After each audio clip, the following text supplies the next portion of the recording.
आंकड़े देने से पहले महाकुंभ में मरने वालों के आंकड़े भी दे दें। यहाँ से प्रशासन से जो बयान जो आंकड़े दिए गए, उन आंकड़ों को मैंने भी सबके सामने रखा। मैं महाकुंभ में दिवंगत लोगों को श्रद्धांजलि देता हूँ। हजारों की संख्या में वहां पर अपनी जान दी है। झूठ पे झूठ, एक प्रतिस्पर्धा दोनों दलों में है, कौन कितना सनातन विरोधी वक्तव्य दे सके। अगर अपराध बोध नहीं था तो आंकड़े दबाए, छिपाए और मिटाए क्यों गए हैं? हमारी पहली प्राथमिकता थी कि किसी भी स्थिति में इसको हम जीरो हादसे तक लेके जाएं। ये बात सुनने में आई और सुनते रहे हम लोग कि सरकार ने 100 करोड़ लोगों के आने का इंतजाम किया है। समाजवादी पार्टी के अध्यक्ष का यह वक्तव्य भी कि सरकार ने 100 करोड़ की घोषणा की थी, मुझे लगता है कि उनको बयान थोड़ा पढ़ना चाहिए। अध्यक्ष महोदय, अगर ये बात गलत है तो मैं रिजाइन आपको देना चाहता हूँ। मैंने बार बार कहा कि महाकुंभ में 40 से 45 करोड़ श्रद्धालु इस पूरे महाकुंभ के आयोजन में भागीदार बनेंगे।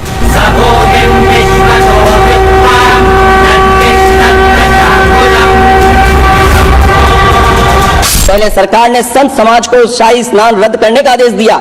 अखाड़ों ने हादसे के तत्काल बाद मेला प्राधिकरण के साथ बातचीत करके अपने स्नान को स्थगित किया था कुछ देर के लिए। बात उस दिन या तिथि की नहीं होती है, बल्कि निश्चित मुहूर्त काल की होती है। ये सनातन परंपरा तोड़कर इन लोगों ने अच्छा नहीं किया। ये भी गुमराह करने वाला वक्तव्य है और सनातन धर्म की अवमानना ही नहीं, बदनाम करने की साजिश का एक हिस्सा है। और मैं ये बात और कहना चाहता हूँ, आप अपनी तरफ से जानकारी कर लीजिएगा।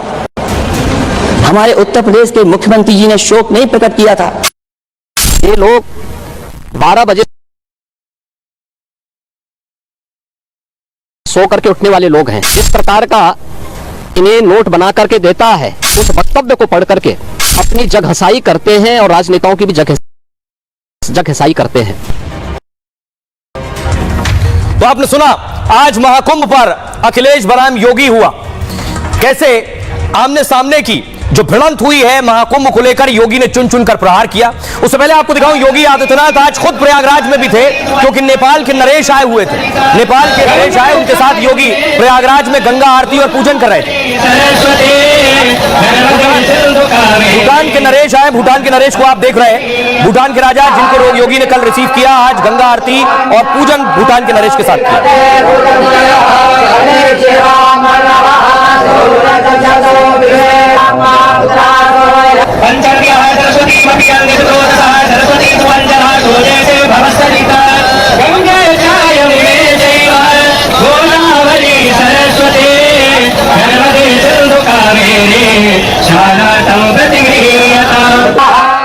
उसके बाद देखिए, योगी आदित्यनाथ ने भूटान नरेश के साथ संगम में डुबकी भी लगाई है और उसके बाद उन्हें योगी खुद छोड़ने भी गए।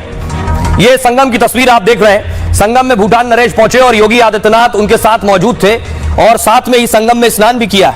लेकिन दूसरी तरफ क्या हो रहा था, योगी प्रयागराज में थे, दूसरी तरफ संसद में आज अखिलेश की बोलने की बारी थी। तो अखिलेश यादव संसद में योगी पर हमला करते नजर आए। राष्ट्रपति के अभिभाषण पर बोल रहे थे, लेकिन हमले योगी आदित्यनाथ और उनकी सरकार पर कर रहे थे।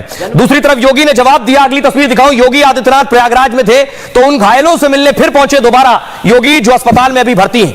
ये वो घायल जो महाकुंभ में जो हादसा हुआ उसमें जो लोग घायल हुए थे, उनका हालचाल जानने के लिए योगी दूसरी बार पहुंचे हैं। एक एक बेड पर गए, योगी ने हाल जाना और क्या स्थिति है वो जाना और बाकायदा डॉक्टर्स और स्टाफ और प्रशासन को हिदायत दी है उनके बारे में, उनका ख्याल रखने की और साथ साथ यह भी देखने की कि उनकी स्थिति कैसे बेहतर हो रही है। लेकिन आज संसद से अखिलेश यादव योगी पर हमला कर रहे थे। महाकुंभ हादसे को लेकर योगी को घेरा अखिलेश ने, कहा लोकसभा में हादसे पर 2 मिनट के मौन की मांग की अखिलेश ने, लेकिन स्पीकर ने इससे इनकार कर दिया। अखिलेश ने पूछा, आंकड़े क्यों छिपाए जा रहे हैं? अगर सत्ता पक्ष के मन में अपराध बोध नहीं है तो आंकड़े छिपाए क्यों जा रहे हैं? डिजिटल कुंभ कराने वाले मृतकों की मौत की डिजिटल डिजिट नहीं बता पा रहे हैं। खोया पाया केंद्र ही नहीं मिल रहा है। महाकुंभ में लोगों के चप्पल, जूते और कपड़े बिखरे थे। यूपी के सीएम ने खुद दुख प्रकट नहीं किया। जब सब जगह मौतों की बात आ गई तो उन्होंने 17 घंटे बाद इसे बताया। पहले अखाड़ों का स्नान रद्द कर दिया गया, जब पूरे देश में यह बात उठी तो फिर स्नान कराया। महाकुंभ में डबल इंजन सरकार फेल हो गई, इसलिए इसकी जिम्मेदारी सेना को सौंपी जानी चाहिए। लोग पुण्य कमाने आए थे और अपनों के शवों को लेकर गए हैं। जमीन पर लाशें पड़ी हुई थी और फूलों की वर्षा हो रही थी। लाशों से बदबू आई तो उन्हें क्रेन से उठाकर फेंक दिया गया, लेकिन कहां फेंका गया यह पता नहीं। सरकार ने प्रचार किया कि 100 करोड़ लोगों के आने की व्यवस्था की है। अगर यह बात गलत है तो मैं आपको इस्तीफा दे दूंगा। अब बारी थी योगी आदित्यनाथ की। लोकसभा में अखिलेश के भाषण के कुछ देर बाद योगी आदित्यनाथ सामने आए। अखिलेश और विपक्ष के आरोपों पर योगी ने भी तीर चलाए। महाकुंभ पर खड़गे का बयान गुमराह करने वाला है, उन्होंने कहा। महाकुंभ पर अखिलेश यादव का बयान शर्मनाक है। कांग्रेस एसपी में सनातन विरोध की प्रतिस्पर्धा लगी है। सनातन विरोधी महाकुंभ में बड़ा हादसा चाहते थे। हादसे की जांच के लिए न्यायिक आयोग गठित किया है। महाकुंभ में कोई भी परंपरा बाधित नहीं हुई है। 22 दिनों में 38 करोड़ श्रद्धालु महाकुंभ पहुंचे। सनातन विरोधियों की साजिश कामयाब नहीं होगी। 29 जनवरी के हादसे की तह तक जाएंगे।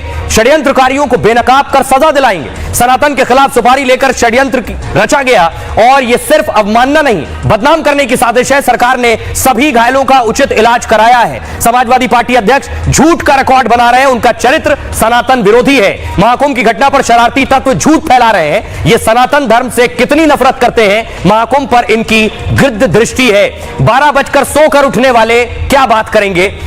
तो योगी ने अखिलेश पर चुन चुनकर वार किया है। सुनिए जरा अखिलेश संसद से क्या कह रहे थे और योगी संसद के बाहर से क्या जवाब दे रहे थे।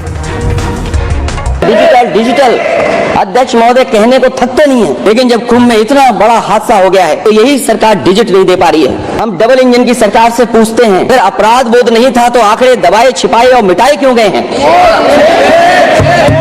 सच छिपाना और मिटाना भी तो अपराध है। इसका दंड कौन भुगतेगा अध्यक्ष महोदय। सर्वदलीय बैठक बुलाई जानी चाहिए। महाकुंभ आपदा प्रबंधन व खोया पाया केंद्र की जिम्मेदारी सेना को दी जाए। महाकुंभ हादसे के लिए जिम्मेदार लोगों पर घोर दंडात्मक कार्रवाई हो। जिन्होंने सच छिपाया है उनको दंडित किया जाए। षड्यंत्र करने वाले तत्वों के द्वारा लगातार शरारत पे शरारत करते हुए झूठ के और असत्य के नित्य नए प्रतिमान भी गढ़े जा रहे हैं। ऐसे ही समाजवादी पार्टी के अध्यक्ष का बयान कहना कि कोई आंकड़े नहीं दिए गए। यहां से प्रशासन से जो बयान जो आंकड़े दिए गए उन आंकड़ों को मैंने भी सबके सामने रखा। पूरी दुनिया आ रही है। लेकिन इन दलों ने जिन्होंने सनातन धर्म के खिलाफ सफारी लेकर के एक षड्यंत्र करने में लिप्त हैं, इनका षड्यंत्र कामयाब नहीं होगा। 29 जनवरी के हादसे की तह में हम लोग जाएंगे, षड्यंत्रकारियों को बेनकाब करेंगे और उन्हें सजा कैसे दिलाई जाती है यह आपने उत्तर प्रदेश के अंदर पिछले 8 वर्ष के अंदर देखा होगा। आगे भी आप इसको देखते हैं। जिस सरकार ने 100 करोड़ लोगों के आने का इंतजाम किया है, अगर ये बात गलत है तो मैं रिजाइन आपको देना चाहता हूँ। लोग पुण्य कमाने आए थे और अपनों के शव लेकर के गए हैं। कितनी चप्पलें पड़ी थी, न जाने कितनी चप्पलें पड़ी थी, न जाने कितने कपड़े पड़े थे, महिलाओं की साड़ियां थी, कपड़े थे, लेकिन उनको कैसे उठाया गया। उन सबको उठाया गया जेसीबी मशीन से, ट्रैक्टर की ट्रॉली से।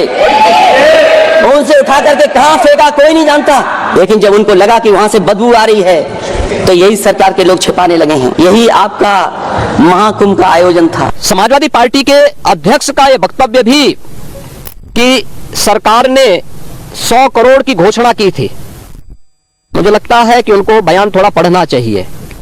ये लोग 12 बजे सो करके उठने वाले लोग हैं। कार्यालय स्टाफ जिस प्रकार का इन्हें नोट बना करके देता है, ये उस प्रकार का वक्तव्य बना करके सामने प्रस्तुत करते हैं और फिर उसके अनुसार उसको लीडर के रूप में नहीं बल्कि एक रीडर के रूप में सबके सामने